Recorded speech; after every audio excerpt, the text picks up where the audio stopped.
Alright.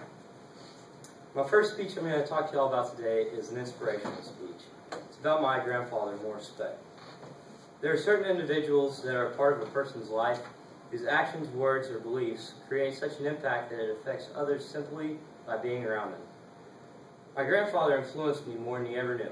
Whether it was teaching me to read the Bible, address strangers by sir and ma'am, or cast a fishing pole, I'll always look up to him as my greatest inspiration in life.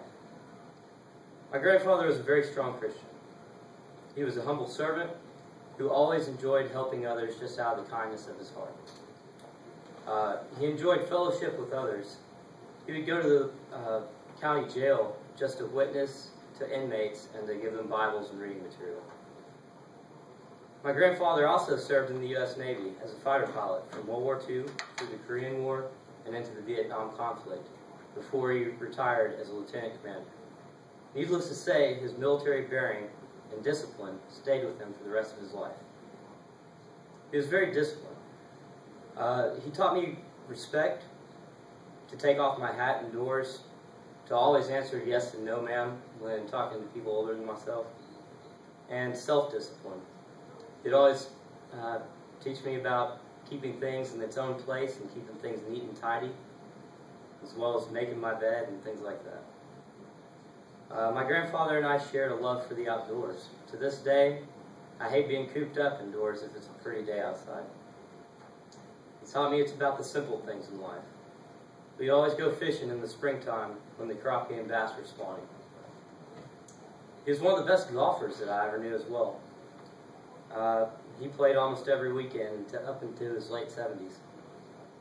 And on May 21st, it will be 10 years since he passed away from pancreatic cancer. To this day, I still catch myself doing something that reminds me of him and wishing that he were still around to see it. There are many things I know he tried to teach me that I couldn't quite grasp as a teenager. And now I look at myself and realize that many of those lessons sank in after all. Thank you. Next is my informative speech. And I will be talking to you about the combat action tourniquet. The human body can bleed out from a severed artery in a matter of minutes. The majority of preventable deaths on the battlefield are as a result of blood loss. Tourniquets have been used for centuries to stop arterial bleeding, and it accomplishes this by providing external pressure which constricts blood flow to an extremity. The combat action tourniquet is currently being carried by every deployed soldier in their individual first aid kit. It can be applied in seconds. It's cheap in design and it's inexpensive to produce. I'd like to talk to you about the 3 steps required to efficiently apply the combat action tourniquet: preparation, application, and inspection. To prepare the combat action tourniquet, it's important to have it set up properly. To do this, you need to have the strap routed through the plastic buckle so that it can provide pressure. Also ensure that the windlass rod is accessible for you to use. You want to be sure to leave it open wide enough so that it can fit over an arm or a leg without you having to loosen it. When you place this on your equipment, you need to place it in an area where you can reach it with either hand, and it's probably a good idea to carry more than one. The last thing is to ensure that you to practice using it on yourself and others to ensure that you can do it in a timely manner when under stress. Now that I've told you about how to properly prepare the combat action tourniquet for use, I'd like to explain to you how to apply it. To apply the combat action tourniquet, locate the wound, remove the clothing, and look for bleeding. You're going to position the combat action tourniquet approximately 2 inches below the joint at the maximum nearest the torso. You're also going to want to make sure it's high enough above the injury to ensure that you are cutting off all circulation to that injury. Next, you're going to tighten the tourniquet by grabbing the strap and pulling it tight. And wrapping it back on itself with the Velcro. Once you've done that, you use the rod to twist and tighten the tourniquet until blood to the wound stops flowing. Finally, I'll tell you how to inspect the combat action tourniquet to ensure it is functioning properly. To inspect it, you need to make sure that all the arterial bleeding is stopped. You can tell that it's arterial bleeding because it's going to be a lot brighter red of blood than bleeding in other areas, as well as the fact that it's going to have a lot more pressure behind it.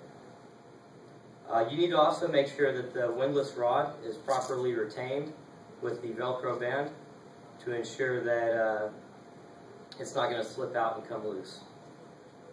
Next, you need to check the patient's pulse and blood pressure to ensure that it's not dropping and that the tourniquet is effectively doing its job. Finally, anytime you move the patient, you need to recheck the tourniquet to make sure that it hasn't slipped off and that it's still accomplishing its job. You never know when you might encounter an emergency situation which requires you to act immediately in order to save your life or the life of another. Now that you know how to properly prepare, apply, and inspect the combat action tourniquet, you have the ability to treat arterial bleeding extremities. Keep this tool in your first aid kit, but I hope that you never have to use it.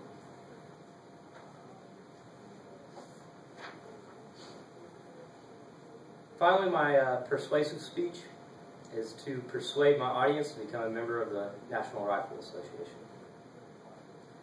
The Bill of Rights is a list of the most important rights of the citizens of the United States. On the list of these 10 amendments to the Constitution, the right to keep and bear arms falls second only to the right to speak freely. The National Rifle Association is an organization whose sole responsibility is to ensure the Second Amendment is preserved. It has been said that if firearms are banned, then only criminals will own them. This is why I'd like to persuade you to become a member of the NRA, to help protect our constitutional right to own and bear arms. The Second Amendment intent is to protect the will of the people. If a government were to become tyrannical, then the people are to come up in arms and overthrow it, was the initial interpretation of the amendment. From there, other interpretations have followed, such as self-defense, protecting your personal property, and military applications for, as the amendment says, to raise a military force. Finally, it's important that we defend this amendment. There are people who are constantly trying to get rid of it or make changes to it to make it more difficult for law-abiding Americans to own firearms. Now that you have a better understanding of what the Second Amendment provides, let me tell you about what the National Rifle Association does to help secure those rights. The National Rifle Association is a non-profit organization who operates completely through donations. They're a lobbyist group who is the people's voice to Congress, and they're trying to prevent unjust laws from being employed. It's an all-volunteer organization. The volunteers help to teach safety courses. They work with the Boy Scouts of America, and they run competition ranges and help sponsor them and things like that. Being a member of the NRA not only strengthens the fight to preserve our Second Amendment rights, but also helps provide related benefits to Americans. Membership benefits apply to all sorts of people. To civilians, it helps to protect your private gun ownership, as well as concealed carry laws. If you're a hunter or competitive shooter, they monitor hunting regulations and laws to make sure that they're fair. And they also sponsor competitive shooting tournaments. For military and law enforcement, they work to provide benefits for veterans and legal protection for police who have to use their firearms in the line of duty. In conclusion, I hope that you choose to become a member of the NRA and that you can see the value in the preservation of this constitutional right. Whether you're a hunter, police officer, or civilian, a membership with the NRA can benefit you and future generations of Americans. Thank you. Wow. Wow. Was that worse than PowerPoint or Death by PowerPoint? I don't know, I was asleep.